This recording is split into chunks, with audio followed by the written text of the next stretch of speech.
Feeling stuck? Yearning for more? You're in the right place. This is Midlife Moxie with Nicole, where you're going to get a weekly dose of courage, clarity, and maybe a little bit of chaos as we navigate our best chapter yet, midlife. Welcome back to Midlife Moxie. I'm your guide, Nicole, and I want to remind you before we get into today's topic that rage can be sacred information, exits are acts of rebellion, and it's never too late to choose yourself over systems that trained you to be small. Today, we're going to talk about something that either fuels your own personal revolution or kills it before it even begins: the voice in your head. Specifically, we're going to talk about how to transform that harsh inner critic who sounds suspiciously like every system that ever needed you to be compliant into your own personal sacred rebel inner guide who gives you permission to be dangerous. We've been on the topic of courage and resilience over the past few episodes.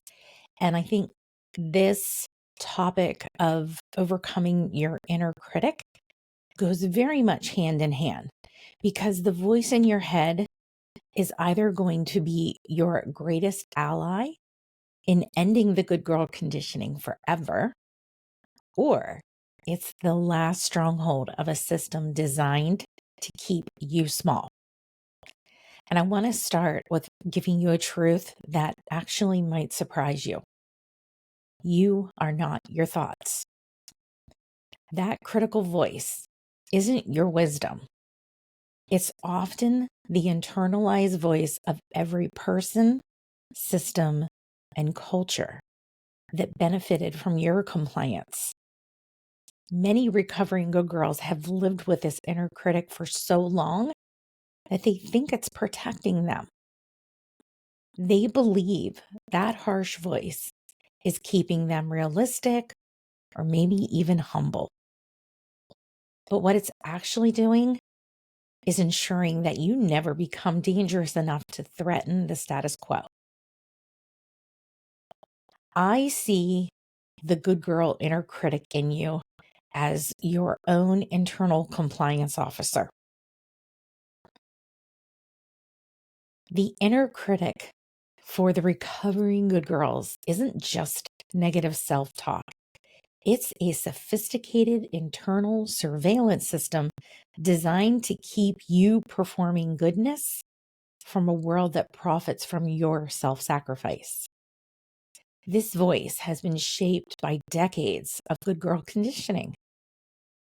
It whispers the sacred lies that keep women small, words and sentences like, "Don't be too much," "Don't take up space," "Don't make others uncomfortable," "Be grateful for what you have," or even putting everyone else first. At its core, the good girl inner critic is terrified of you becoming dangerous. It knows that a woman who trusts herself, honors her rage, and chooses herself over others' comfort is a threat to every system that requires female compliance. What makes this particularly insidious in midlife is the convergence of multiple factors. There's the clock ticking narrative. Sentences and phrases like "you should have figured it out by now," combined with hormonal changes that can amplify self-doubt, add in major identity shifts as roles change. This creates the perfect storm for an inner critic that becomes desperate and loud. This voice has studied you for decades. It knows exactly which criticisms will land the hardest. It's become expertly attuned to your patterns and your weak spots. It disguises itself as wisdom, while it's just actually the voice of your conditioning. Here's what the inner critic does not want you to know. It's not your friend. It's not keeping you safe. It's just keeping you compliant. So let me share one of the most common inner critic scripts that I hear from recovering good girls, because I want you to know that you're not alone in these thoughts. And more importantly, they're not the truth. There's aging and invisibility scripts that love to tell us your best years are behind you, or even you're just invisible now. These words aren't wisdom. It's ageist conditioning designed to make women disappear right when they're gaining momentum and power. There's the parenting guilt scripts that can be particularly vicious. You failed as a mother, or you were too focused on work, or even you just didn't do enough. These scripts keep women trapped in an endless self-blame instead of recognizing that they were doing their best within systems that didn't support mothers. In relationships, the critic loves to say, "You're too difficult, you expect too much, or you should just be grateful for what you have." These phrases just all translate into stop demanding what you deserve and accept whatever scraps the system offers you. There are other scripts that are especially painful. You've wasted so much time, or everyone figured this out in their 20s. And the one I probably hear the most, it's too late to start over.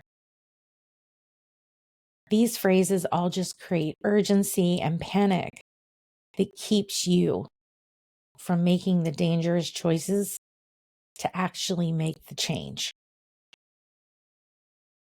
There's also deep conditioning around selfishness.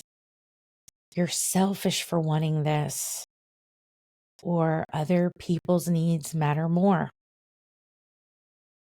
These are voices of a system that requires your self-sacrifice to function. Do any of these sound familiar to you? If you're nodding along, I want you to understand this. These thoughts aren't evidence that you're broken. They're evidence that you've been conditioned by a culture that benefits from women staying small. Let me get vulnerable with you about my own personal journey with all of these thoughts, because I want you to know that someone who talks about making dangerous choices for a living still battles this conditioning herself. When I left corporate and I started this business, my inner critic went absolutely feral. I wasn't raised to be an entrepreneur. And the voice in my head had very specific ideas about what good girls do with their lives. And running a coaching business disguised as a revolution was not on the approved list. The transition from being an employee to being my own boss and my own sacred guide and following my own urges was also brutal for my internal dialogue. I went from being told what to do, when to do it, how to measure success, to being responsible for creating my own revolutionary path. And that inner critic was having a full-scale panic attack. Here's what mine sounded like. You don't know what you're doing. Real business owners would have had this figured out by now. You're just playing pretend. Who do you think you are to challenge these systems? But the worst part of all, I had no external validation. There was no boss telling me I was doing good work. No annual review that confirmed my worth. I had to become my own source of permission and validation while the inner critic was screaming that I was delusional. What I discovered is that my inner critic wasn't trying to protect me. It was trying to get me to go back to the safety of compliance. It wanted me to return to the good girl system, where I could do it all over again, even if it was killing my soul. And my own breakthroughs came when I started talking back to those voices. I named her Prudence, and I envision her as an uptight woman in a gray suit who's convinced that any risk will lead to disaster. And when I hear her voice now, I can simply just say to her, "Thank you for your input, Prudence, but we're doing this anyway." The transformation from your inner critic to a sacred rebel inner guide isn't about silencing the voice. It's about changing the power dynamic. Instead of being at its mercy, I chose to become its boss. So how do you actually make this shift for you? How do you move from being terrorized by your own thoughts to being guided by your inner sacred rebel? Let me share a few tools that I have used that might be a game changer for you. And it is something that I also share with the recovering good girls that I work with. There is the sacred exit from automatic thoughts. The moment that you notice harsh internal self-talk, practice something that I call name and shame. Say out loud, "That's my good girl conditioning talking." This creates enough separation to break the spell. You're not fighting the thought. You're identifying its true source. And now I have become conditioned to literally just talk back to my own conditioning. And I have words with Prudence. When I hear Prudence say, "You're not working hard enough," I simply respond to her with, "That's capitalist conditioning talking. And my worth isn't determined by my productivity." Next is the revolutionary reframe. Instead of fighting negative thoughts with forced positivity, you're going to honor the information and rewrite the narrative. When the inner critic says, "I've wasted my life," your sacred inner rebel can respond with, "I made choices with the information I had then. Now I have different information and can make different choices." This isn't about pretending that everything was perfect. It's refusing to let your past choices become evidence of your unworthiness. Next, there is the timeline revolution. The inner critic within us operates in urgency and absolutes. The sacred rebel inner guide operates on spaciousness and possibility. So when you hear the inner critic saying it's too late, you might want to ask yourself, if I live to be 85, what does that make today in the bigger picture? This creates breathing room around harsh judgments and reminds you that you have more time than your conditioning would want you to believe. Next is the curious rebel. And one of my mentors views curiosity as key to her success and fulfillment and sustainment in life, and I agree. Instead of fighting that critic, why not become genuinely curious about it? You may want to ask something like, isn't it interesting that my brain goes to self-attack when I think about taking risks? I wonder what it's trying to protect me from. This diffuses the critic's power while gathering information about your conditioning patterns. There's evidence building for your revolution. Since your brain has spent years building neural pathways for self-criticism, you need to consciously build new pathways for self-compassion. Keeping a daily log of evidence that contradicts the critic's story can be helpful. This isn't toxic positivity, it's accurate data collection. When the critic says you never follow through, you can respond with concrete evidence. Actually, I followed through on my exit from that toxic job. I kept my commitment to therapy, and I've shown up consistently to work on myself. There is the and practice. Again, rather than fighting the critic's observations, add a dose of complexity with the word and. Instead of, I made a mistake in my marriage, try, I made mistakes in my marriage and I learned important things about myself and I have the wisdom to now make different choices.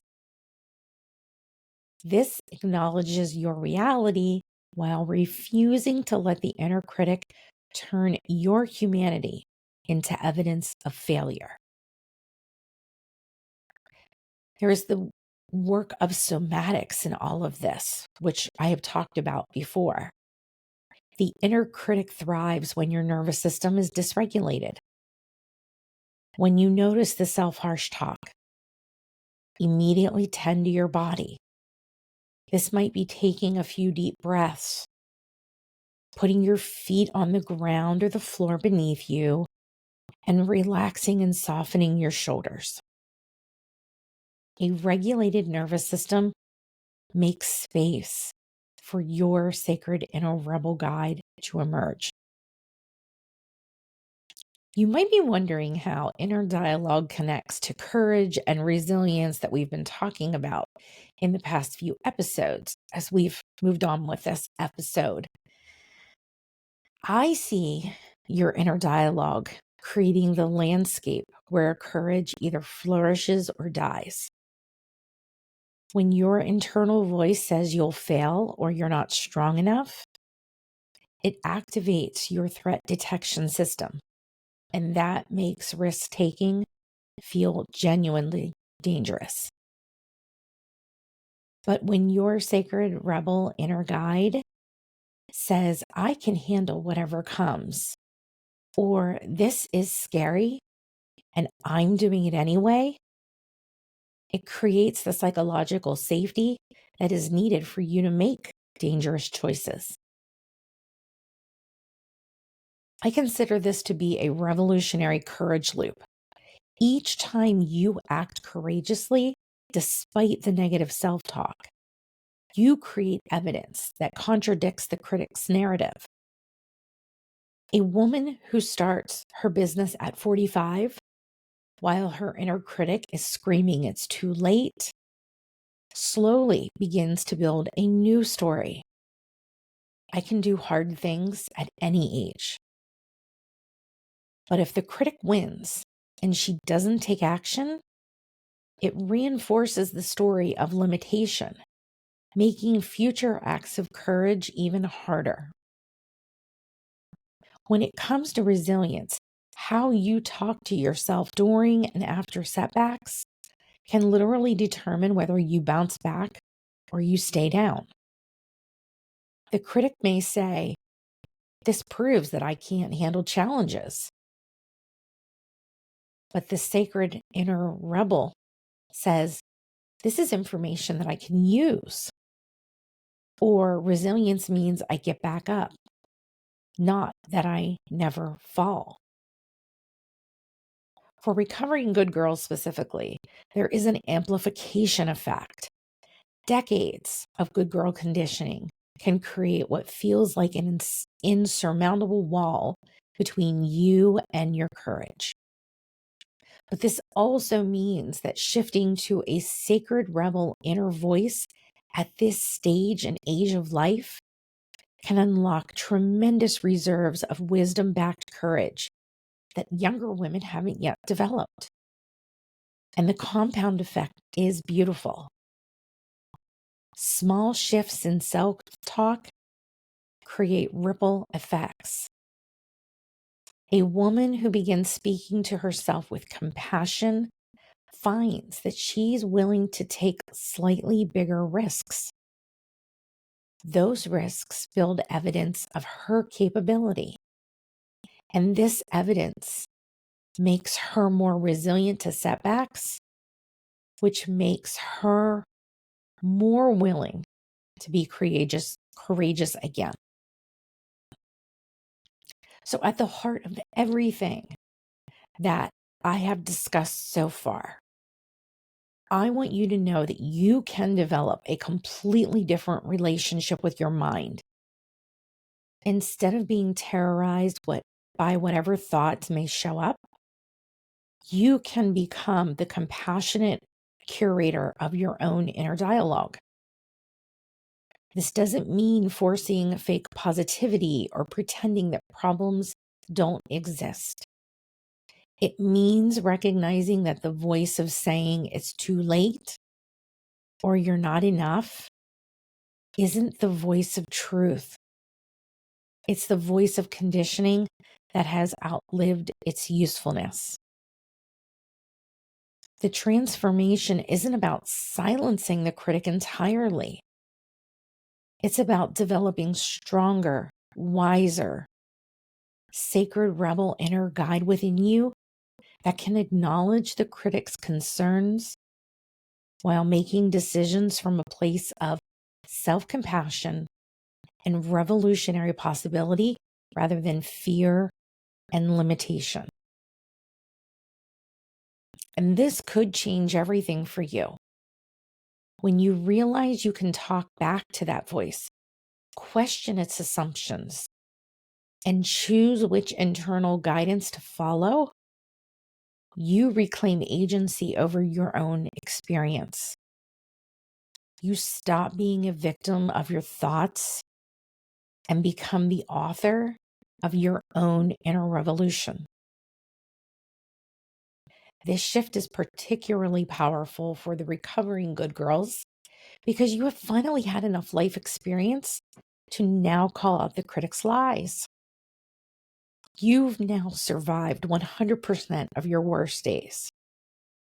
You've been resilient before. You've learned and grown from mistakes. You now have wisdom that you can trust. The Sacred Rebel Inner Guide isn't just about feeling better, although you will. It's about accessing courage and clarity that you need to create the second half of your life intentionally, rather than just enduring whatever your harshest conditioning dictates you deserve. You get to choose the voice that guides your decisions. That choice changes everything. So let me give you a weekly challenge. And I want you to approach this like the revolutionary individual that you're becoming. For the next 7 days, I want you to become a detective of your own inner dialogue. Not just any detective. Consider yourself a sacred rebel detective who's gathering evidence for your case of liberation. When you notice harsh self-talk, document it with curiosity instead of judgment. What triggered this inner critic moment? What exactly did the conditioning say? Whose voice does this actually sound like? Because often it's not even our own. What would your sacred rebel inner guide say instead? At the end of each day, practice the reframe.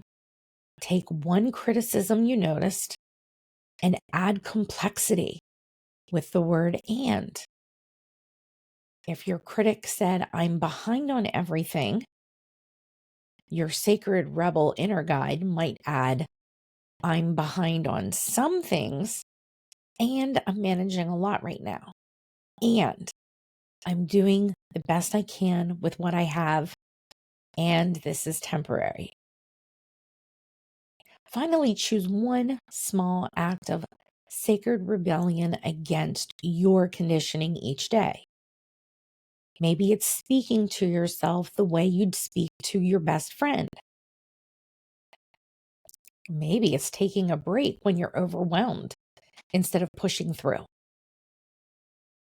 Maybe it's simply say, I'm learning instead of I'm failing. None of this is about becoming perfect at self-talk. This is a slow, gradual study process that is just staging a small and gentle revolution in your own mind. So as I wrap up today, I want to remind you, the voice in your head is not your boss. It's not the ultimate authority on your worth, your capabilities, or your potential. You have lived through challenges, have learned from mistakes, and have grown in ways that your younger self couldn't even imagine. You have wisdom, experience, and strength that deserves to be honored and not criticized. The journey from your inner critic to your sacred rebel inner guide isn't about perfection. It's about choosing moment by moment to speak to yourself with the same compassion you'd offer a beloved friend or family member who's fighting for her freedom. Next week, we will continue on this journey, but as I end today, remember that your voice matters. Your exits are sacred, and you have the power to choose internal guidance that shapes your revolution. So I hope to see you back next week on Midlife Moxie with Nicole Haight. Before you go, I want to make sure that you know how to stay connected to this work, because what we have talked about today, this is just the beginning. If you're sitting there thinking, holy shit, she just described my entire life, and you want to know exactly what patterns are running the show in your life, I've created something specifically for you. You can head on over to my website, www.nicolehaight.com, and take the assessment, which sacred pattern is running your midlife. It's a free diagnostic tool that will tell you exactly where you are in your own conditioning and what your next steps should be. There's no fluff, no generic advice, just precise information about your specific patterns. Because here's the thing, you can't interrupt what you can't see. And most women are trying to change their lives without understanding the deeper nervous system conditioning that is actually driving their choices. If you want to dive deeper into these conversations and connect with other women who are also done performing their way through life, you can join my private Facebook group. Link will be in the show notes. And it's where we have conversations, real, raw, unfiltered truth about women in midlife. And if you want to be on my VIP list for weekly doses of truth that maybe help keep you accountable to your own transformation, there is a link in the show notes, but there's also a link at my website, www.nicolehaight.com, where you can sign up to be on my email list. This isn't a typical newsletter filled with tips and inspiration, though I do include that from time to time. This is a newsletter where I share hard truths, insights, raw, unfiltered things that are just not socially acceptable on social media. And these awarenesses that you can take away from what I share can be a catalyst for change. So I invite you to sign up. And if you're ready to go even deeper, because you might be tired of all of this surface level work and you really want a whole system level transformation, everything you need to know about working with me is on my website, www.nicolehaight.com. I'm not a coach, and this isn't coaching, and it's not therapy, and it's sure as hell not spiritual bypassing. This is a resurrection of the nervous system. And this is for the woman who is ready to stop performing and start living. You can also follow me on Instagram, Threads, and YouTube at I am Nicole Haight, where I share reminders about conditioning and women and midlife, confronting truths and desires that are just frankly not up for negotiation. So next week we will continue to have discussions that likely will make some of you squirm. It is what I'm best at. But if this episode shifted something for you, do me a favor and leave a review. Not because I need an ego boost, but because there are women out there who are Googling, why do I feel invisible in my own life at 2 a.m.? And your review might be what helps them find this podcast. Your review could also be the breadcrumb that leads another woman out of performance prison and into her own resurrection. So until next week, remember, you don't need permission to want what you want. You never did. That was just conditioning dressed up as consideration. You're a woman in midlife. You don't need permission. You just need to have desires and wants and the ability to go after all of them. So stop asking and start claiming.